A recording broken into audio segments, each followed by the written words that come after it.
Hey, everyone, it's Jason, and welcome to another Marvel United unboxing. This is for War of the Kings, part of Season 3, the Multiverse Saga. This is another Kickstarter exclusive box. Like to do these so that way, if you find them on secondhand retail sites or eBay, or wherever you pick them up secondhand, or maybe some gaming stores have copies of them, you know what you're getting into. So what is the War of the Kings storyline? This is, of course, lots of Inhumans in here. Black Bolt, Medusa, Crystal, and some of the other royal family. Fighting off against Vulcan up here, who is leading the Shi'ar Empire, who's another one of the main alien races. Who's also the third Summers brother, Cyclops and Havoc's younger brother. And we have Gladiator up there, who is the head of the Shi'ar Elite Guard. So it's kind of fun. We're getting some anti-heroes in here. We're getting a lot of Inhumans who have a really good team synergy type thing going on, as well as they're all playable by themselves. And we also, if you ever want to add into more of the storyline, either with the campaign expansions, which will be a different video, or just if you want to add into here just normally, we do have other members that are part of the storyline. In the Kickstarter exclusive box, we have lots of the Starjammers, who's another space-faring team. We have Guardians of the Galaxy that entered into this war. Some of the Nova who are available in some of the other sets as well. Plus, we do have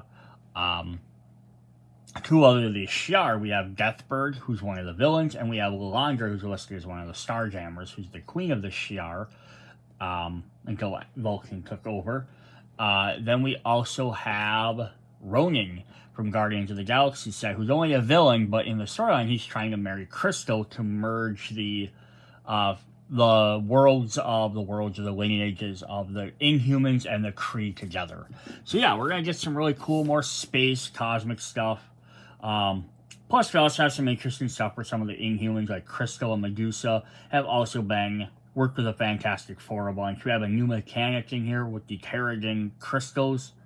So yeah, let's go ahead and hop into what we have in this set. So right off the bat, we're going to get a bunch of tokens. We have a bunch of KO tokens. We have some Terrigen Mist crystals. We have some water tokens, and we have a seismic barrier token. On the back of each of the Terrigen crystals, we do have some symbols as well.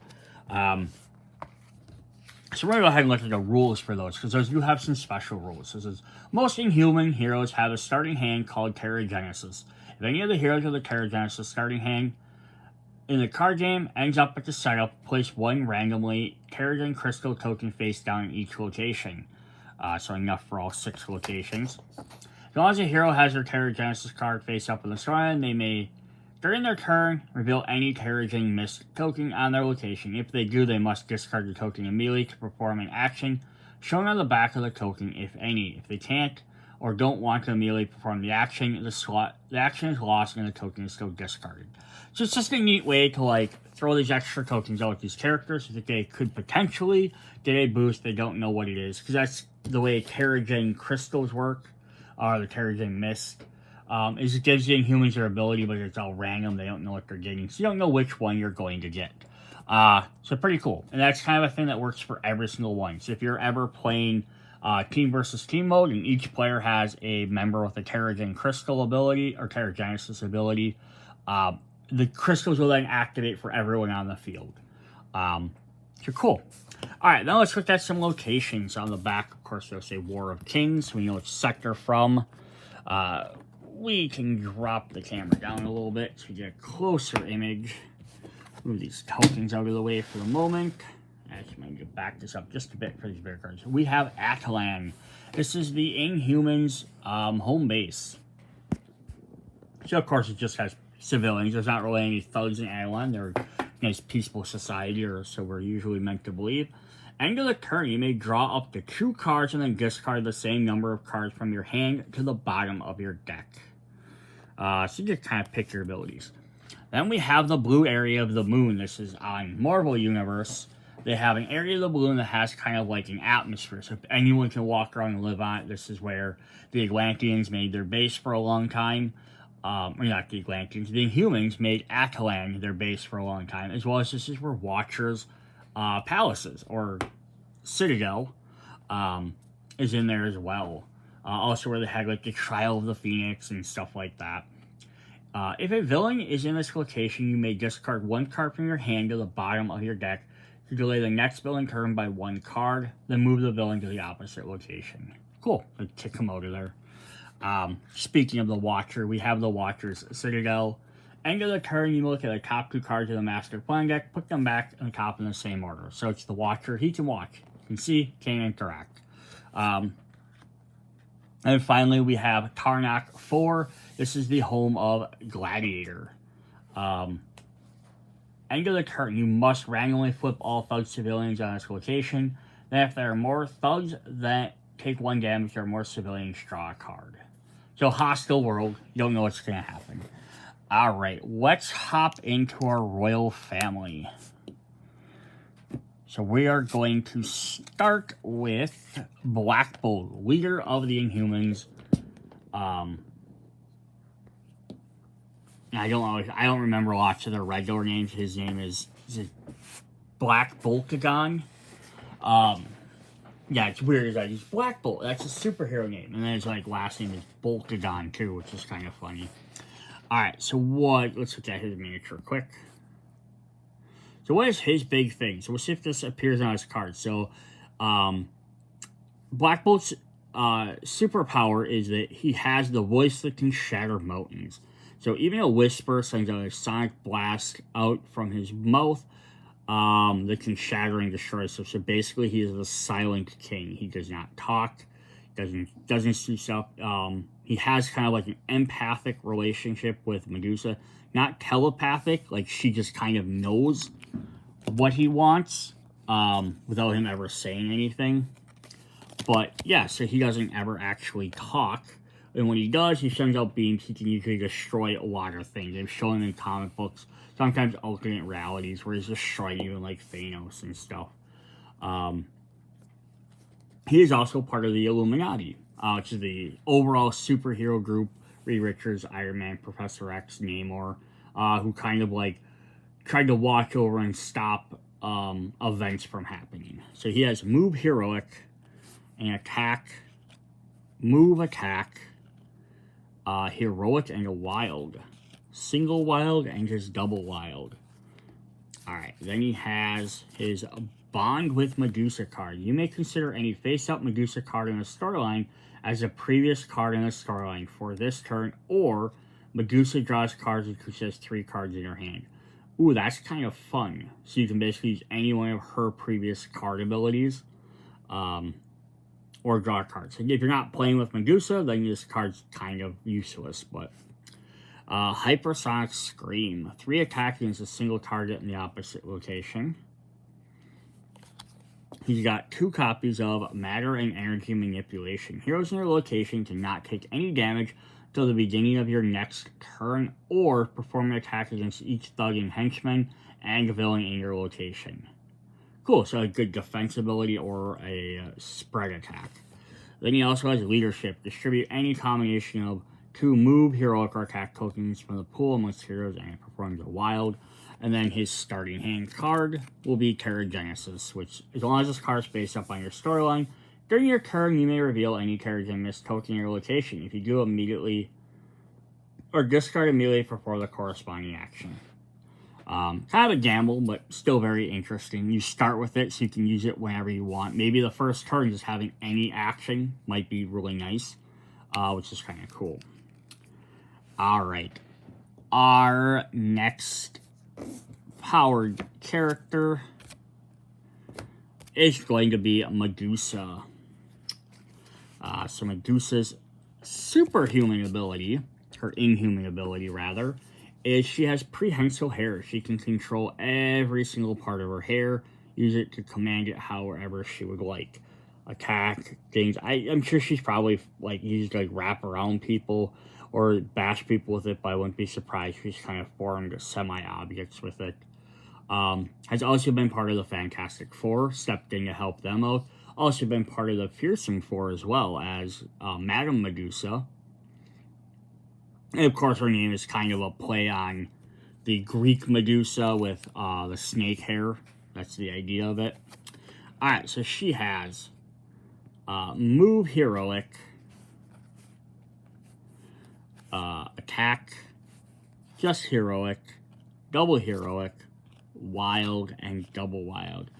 She also has Bond with Black Bolt, which works the same as his. Use any previous card or lets him draw 3 cards. So again, as a team, they're really awesome. Queen of the Inhumans. Another hero of your choice may immediately perform a wild. Kickstarter. So this is the ability to control her hair. Defeat 2 thugs or rescue 2 civilians in your location. It's a really neat one. She has Fantastic Four connection. It's a wild, or the Fantastic Four card is in play.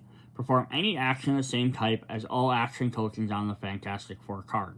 So, if you have the Fantastic Four box set, they come with a special card to use any member. What you do is you then, as you perform certain actions, you put tokens in there, which then let all the members kind of utilize stuff or gain abilities of them tokens. So basically they get more powerful as they're working as a team by not having selfishly hold tokens, but they kind of just share them all. And this lets her kind of join the Fantastic Four for that turn. She has a second version, one with move, one with heroic. And then finally she has her move attack, which is her Terrigenesis card as well. Also start of the starting hand card. Awesome. So now we're going to get her sister, which is Crystal, who has one of the really cool base there. Oh, he knocked everything over. There's Crystal's picture, so we can kind of get a visual of her. But yeah, so her power is she controls the 4 elements: wind, water, earth, and fire. So she has a really cool base where she has water rising up behind her with one hand, and she's controlling a fireball with her other hand. Also has been part of the Fantastic Four, and dated Johnny Storm for a while. So yeah, interesting. And then now, of course, I said in that series, she was married to Ronin. She eventually, at some point, she goes back. She says, I'm going to go back with my family. So she does that. So she has move and attack, which I will keep just showing up her winged abilities. Attack with her earth, double attack, heroic, wild. And then she also gets that Fantastic Four connection, but she only gets one version of the card. Does the same thing as Medusa's does. Then she has Aerokinesis. Relocate any number of civilians, thugs, heroes, and villains between you and your adjacent locations. Geokinesis. Place a seismic barrier token between your locations and the adjacent one. If a villain tries to move through a seismic barrier, they must stop the preceding location, then remove the token. So that will be this one right here. She can throw up some rocks in between locations to prevent a villain from moving around the board. She only gets one token though, so unless you can somehow reuse this card. Hydrokinesis. Attack against 3 different targets, split as you like in your and adjacent locations. Pyrokinesis. This is our fire.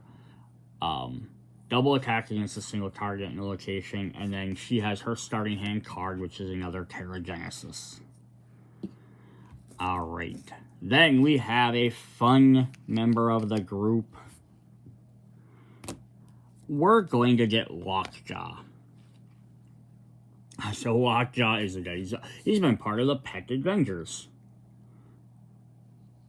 There's our big boy. He has the ability to teleport anywhere. Now, he is technically a regular Inhuman, who just his ability turned him into a dog.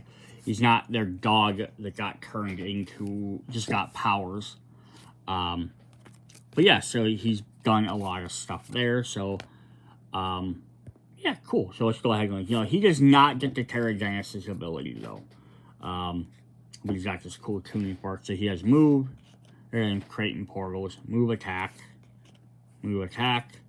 just attack, another move attack.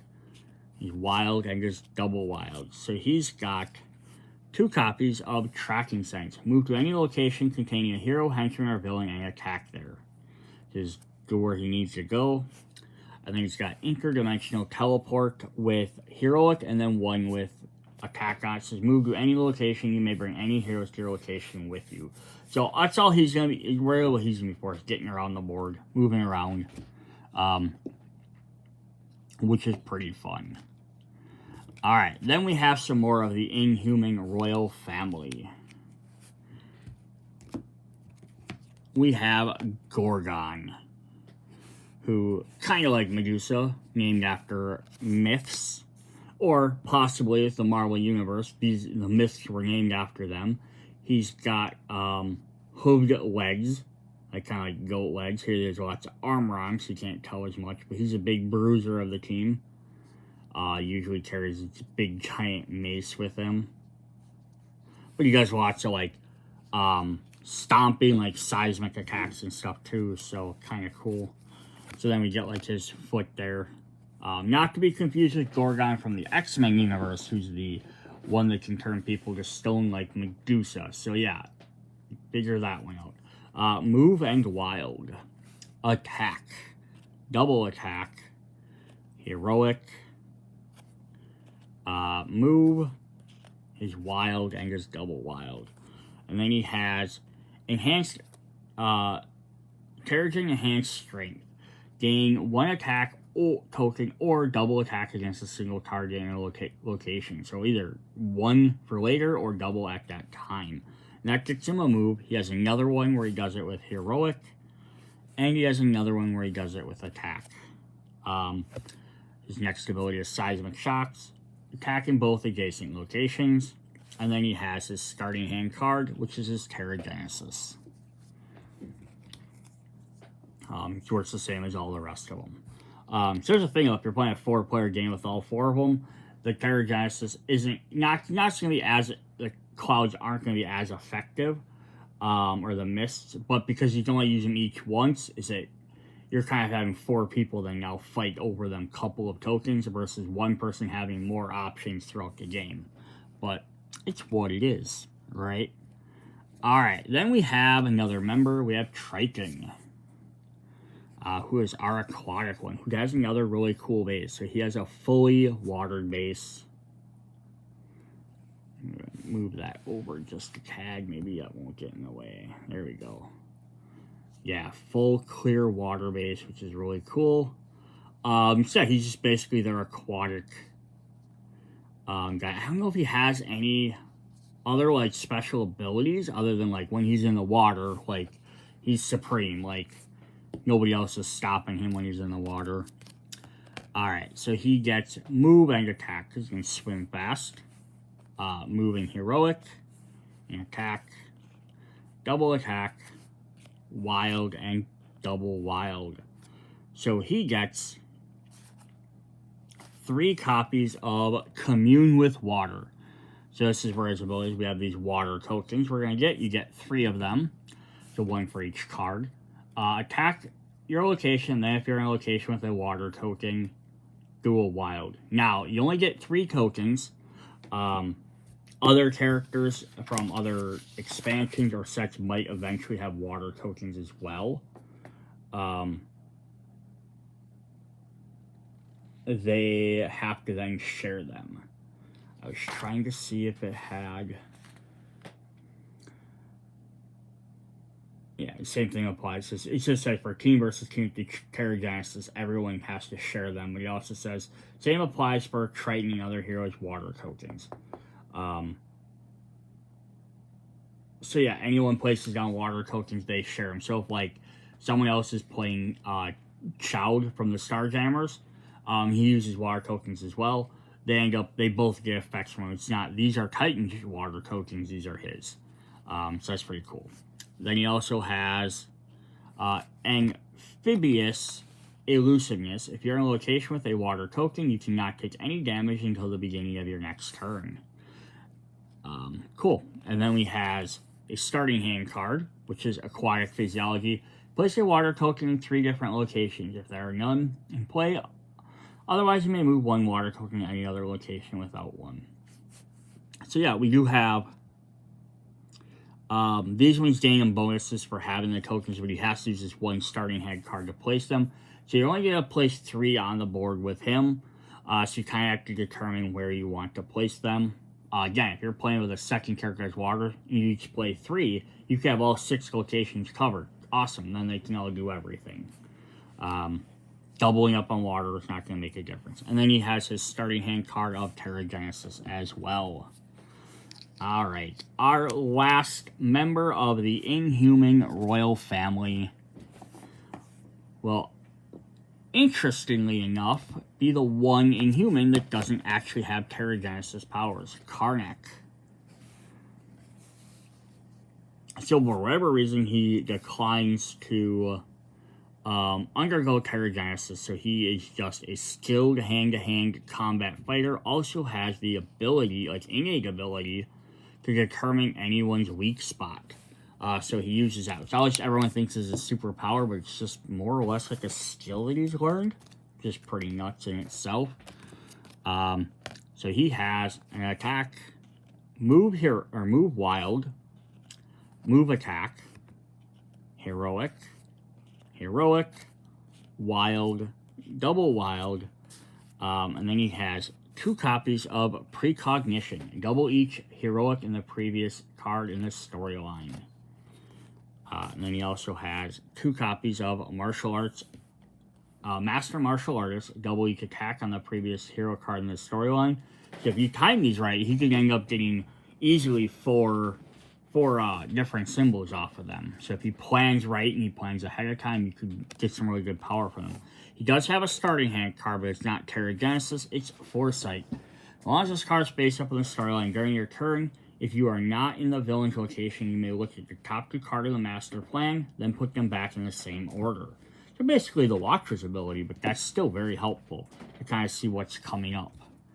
Because then you have an idea, oh, he's going to move 3 spaces. Everyone can be like, do we want to be on that space? Do we not want to be on that space? Kind of get some interesting stuff there.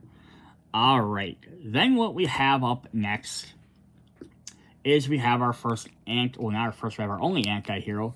We have Gladiator, whose real name escapes me at the moment, because I don't use it that often. He is the lead member of the Shi'ar Imperial Empire. He does actually have, like, a very interesting superpower. He is more or less super strong and invulnerable, and I think also has laser eye blast, yeah. He's more or less like Superman, ideally. But his powers are based upon confidence. So as long as he's confident in him and his abilities and winning, he's more or less invulnerable and unstoppable. If someone can shake his confidence, he becomes very beatable. So he's going to start with the ability to move. He's got some eye beams for attacking. He's got heroic, move wild, which is awesome, double attack, single wild, and double wild. And he's got 2 copies of his Heat Beam. Perform an attack in your location equal to the number of cards in your hand. So here, kind of like his health or confidence. The more cards he has, or he hasn't taken any extra damage because someone beat him, he's going to be even stronger. And then he's got 2 starting hand cards. He has Accelerated Healing Factor. As long as this card is based up on the storyline, you have 3 or less cards in your hand. At the end of the villain turn, you may draw a card, which makes his Heat Beams even stronger. Regain his confidence kind of thing. And then he also has Invulnerability, which says, as long as this card is based up on the storyline, if you have 3 or more cards in your hand, you draw the first Crisis token you receive during each hero villain turn. So it shuts down Crisis tokens as well. Very cool. Alright, so we do get to play him as an anti-hero. We get to play him as a villain as well. Because that depends on if he's helping everybody, because that's what he decides to do, because he's a hero. Or if he's Empress, Landra, or his king at the time, Vulcan, tells him to go do something, he follows his royal chain of command. So he has some interesting things. It's a special setup. Shuffle Gladiator's hero deck and keep it face down nearby. Place the Gladiator tracker and the hero tracker, use a villain tracker for this game, from the base set, on the 0 space in their corresponding tracks. So what does that mean? here we go. He has, right at the bottom, revealing his plot. The heroes lose if the gladiator track reaches the space marked with the number of heroes. So the dual track, if you're playing a 2-player game, it's 3. 3 players, 4 players, 5. So basically, the more players, the more he has to do that. So a special rule, heroes cannot damage Gladiator. Once they have completed 2 missions, a hinged location may duel Gladiator once per turn after their draw step. Duel will see the special rules. We'll look at that in just a moment. It says, when a hero is KO'd, Gladiator doesn't activate his BAM. Instead, increase Gladiator's duel track by 1. BAM, duel 1 hero in Gladiator's location or any adjacent location heroes choose. His overflow, it says, if one or more... Why does this seem like it's such an odd angle right now? Sorry. If one or more Thug civilian tokens can't be at a location, bring back 1 random cleared threat into play and the next clockwise location with all threat. If not possible, 1 hero in a location takes 1 damage. Heroic goal. The heroes win if the hero tracker reaches the space marked on the number of heroes. So yeah, interesting. So he has his own special little kind of mode to play. So how does this work? Let's look at this. When Gladiator bams, he goes duels 1 hero in his location in case of multiple heroes, chooses which one will duel him. After completing 2 missions, heroes may also challenge him. When resolving a duel, the following steps. Draw the top 2 cards of Gladiator's hero deck and place them face down in front of the hero involved in the duel. Draw 1 additional card if Gladiator is in a location with a great confidence threat. Reveal the first Gladiator card set in front of the hero. The dueling hero must reveal and set aside 1 or more cards from their hand that have symbols on the bottom that match all the symbols on the bottom of the Gladiator card. If they can't, they lose the duel. The hero matches the symbols on the bottom of the Gladiator card. Next card set in front of them is revealed, and then the process continues until either the hero can't match symbols, thus losing the duel, or there are no more Gladiator cards set in front of them. At the end of the duel, all Gladiator cards, whether they were revealed or not, are placed at the bottom of the deck, while all hero cards go back into their player's hand. Then, if Gladiator won the duel, advance his duel tracker by 1. If heroes won the duel, advance their tracker by 1. Winning hero has more than 3 cards in hand. They must discard until they only have 3 cards. Matching symbols. Heroes only match symbols on the bottom of the card. There's special symbols at the bottom of the Gladiator card. Any special effect symbols are ignored during the duel. Heroes cannot use the same card in the match multiple. Use the same card to match multiple Gladiator cards. Any card used in match 1 is set aside and cannot be used anymore in that duel. Any wild symbols act as anything, but wilds can only match other wilds. If Gladiator has a single card, the hero may reveal 2 symbols as long as 1 matches them. The other one is lost. So, basically like that's saying here, if he has a card with 2 symbols, reveal more than 1 card. So if he has one that shows double attack, heroes can match it by revealing a single card with 2 attack, or 2 cards with a double each attack on them. Action tokens cannot be used. Yeah, so it's pretty neat. So if, like, we reveal his first card and he has heroic, you have to then play a card from your hand that has at least 1 heroic symbol. If he plays one that says move and wild, you have to play a move and a wild. Now you can match it with either a single wild or a single move or another card that have move and wild on it. If, like, again, you have just move and you play a card that has double move, you lose the second move. You don't get to save it to then use it if that's the second card. So, very interesting. But again, you don't lose the cards. They're just used for the duel, and then they go away. And they go back to your hand. We do get his little tracking tube, a little purple one, to keep track of his stuff. And then you use the other one for the villain. Or from the base set towards that. Alright, so let's look at what his deck does. He's going to have his threat cards. He's going to have 2 copies of Great Confidence. I kind of wish he had the Imperial Guard with him, right? Each one of the members. Involving a duel at this location, Gladiator reveals 1 extra card from the top of the hero deck. Oh boy. 2 copies of the Imperial Guard. Each thug in this location requires 2 damage to be defeated. And then 2 copies of the Praetor of the Imperial Guard. Bam, deal 1 damage to each hero in this location. The hero that clears this threat may take the first face-up card in the start line back into their hand. So that's actually interesting, depending on what it is. And again, now if you're thinking, you're playing with the Inhumans, if they play the Keragenesis card right away, just so they have access to them, they're going to put that back in their hand, which then means, if we grab one of those,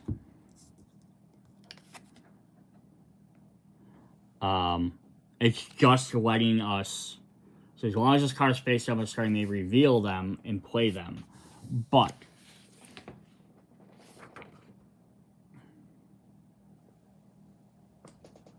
it says, if any heroes with Keragenesis starting hands in the game, at the end of the setup, randomly place one in there. So it doesn't matter that if you pick that back up later, you wouldn't get to replay more Keragenesis cards. So, like, almost if you know you're playing against Gladiator, don't play that as your first card unless you really want the symbol on the bottom. Alright, then he has his generic move cards.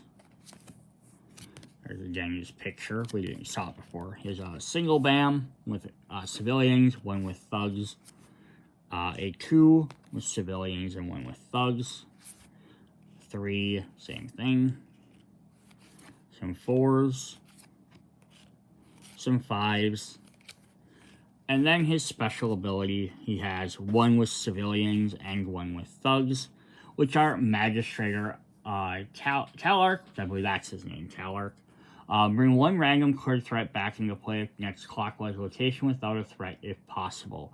So you got a way to keep bringing back them things for that great confidence, so that's the whole idea of it. So he can keep coming back in and using those against you. Alright, then the last thing we have for this set is Vulcan. I do find it funny that he's still wearing his X-Men costume. Vulcan has a very interesting origin. Let me drop this down for a sec. So he is Cyclops and Havoc's youngest brother. In story, what happened basically was when the original X-Men got kidnapped on Krakoa, and it was trying to suck them dead. Professor X reluctantly sent a second team of X-Men that was training, which is Vulcan, a couple other people, including Darwin, which you may have remembered from the X-Men First Class movies, and some other guys. They ended up all dying. Vulcan, most of them ended up dying. Vulcan ended up escaping, but then he had, he got stuck on the island. They assumed everyone was dead, basically. So then, but he rescued everybody else before he died. So then when all the regular X-Men got back, or Cyclops got back and they rescued everybody, they found out the original team was dead and everything. So they, Professor X erased everyone's memory of him and all them other people. So nobody knew of them until way, way years later, that the Deadly Genesis storyline, where then it was revealed, oh, he came back because the M-Day appeared and everyone got powers and stuff released and ended up freeing him. He was trapped on a piece of Krakoa in space. He came back down, revealed that. Then eventually, after the whole fight and everything, he left Earth. He decided, because they didn't even know, he decided to go after the Shi'ar, who basically were the cause of his parents dying, or at least his mom, because his dad's still alive, who's Corsair of the Starjammers. Summers have a huge, long, freaking history of family.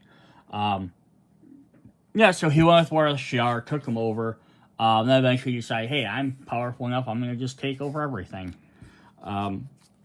And that's basically how he did. His mutant ability, though, is to control energy. So he can literally, like, if you throw energy at him, or he can pull energy out of you. So, like, him fighting Cyclops and Havok, his brothers, he's basically controlling their abilities. So he has 5, 7, or 8 health. Special Relic Sonic Resistance. Heroes do not affect Vulcan's Master Plan cards in a storyline in any way. When a hero is KO'd, Vulcan does not activate BAM. Instead, the heroes take a KO token. We did get, I think, 6 of those in this set. Yes, we got a bunch more of those. It says, BAM, deal 1 damage to each hero in Vulcan and both adjacent locations. Then look at the latest card in the storyline and up to the previous master plan. For each card with a special effect, the corresponding hero must discard 1 card. Oh, so it's punishing them for using their special abilities. If you have Overflowed, bring back one random cleared threat into the next play location clockwise with no threats if not possible. Any hero, one hero in another location takes 1 damage instead. Villainous plot. The heroes lose if they have a total of 4, 5, or 6 KO tokens. Interesting. So every time, so he just wants to try and take out as many people as possible. But you could keep taking out the same guy over and over, potentially. Alright. He has some threat cards. We're going to start off with 2 copies of Energy Absorption. We'll drop this back down a little bit. As long as 1 or more Energy Absorption is in play, any hero dealing 1 or more damage to Vulcan during their turn must discard 1 card at the end of their turn. Then we have 3 copies of Power Suppression. Heroes starting their turn on this location treat special effects and other cards as if they were blank. And then he does get Deathbird as an ally. As a henchman, so bam, deal 1 damage to 1 hero in this location and both adjacent locations. The hero that clears this threat may discard 1 of their KO tokens. Cool. Alright, then he has his basic movement. He has 1s with civilians and thugs, the 2s, some 4s, some 5s, and then he has some special abilities. He has Never Ending Love. Whoops, let's scooch this back down a little bit. If Deathbird has already been defeated, bring her back into play in Vulcan's location, if possible, or the next clockwise location with no threats. Neat. So just to save her. Energy Manipulation. From now on, at the end of each hero turn, in which hero played a card with a special effect, Vulcan recovers 1 health. Can't go above his starting health. So that's going to be a pain. And he's got 2 copies of the Emperor of the Shi'ar. Until the next villain turn, Vulcan can't be damaged if there are any thugs in his location. Cool. So he's going to be kind of hard to beat. He's a little bit simpler of a character to play against because it's just... he's trying to damage you to defeat you. You're trying to damage him enough to defeat him. Very simple. Gladiator becomes a little bit trickier because you have to manage your hands to be able to maybe cover more symbols. So using all 1 symbol might make it harder to be able to duel him. Because you don't know what's coming up. Because you'd hate to get in there and find out, oh, I didn't win, right? Because then he gains a threat he gains a thing. So if you're not challenging him, if you're not sufficiently prepared, you're just helping him achieve victory. So that's pretty cool there. Alright, that is what we have for this set. Let's grab the box if I can. War of the Kings. So yeah, some fun new teams, new abilities. Inhumans, new characters, some cool extra stuff. The Inhumans have some really fun different abilities. Each play a little bit differently. But yeah, the Terrigenous Mist thing is kind of cool. Also neat with the water tokens. Anytime they add tokens that are kind of special or kind of cool, I get it. There's over all 3 seasons or years, there's probably, 200, 300 plus characters. Sounds crazy, but there's a lot overall. I don't want every character to have tokens, but I wish a couple more did, because I think they do make the game kind of interesting, give them something unique. But it's also fun that they each one get their own, they can all use them separately. It's not like, oh, we have to have one person has it, and then they all get the ability, or kind of like the Fantastic Four, where they're not as strong if you don't have all 4 of them. Here, the Inhumans can kind of work by themselves. So, pretty cool.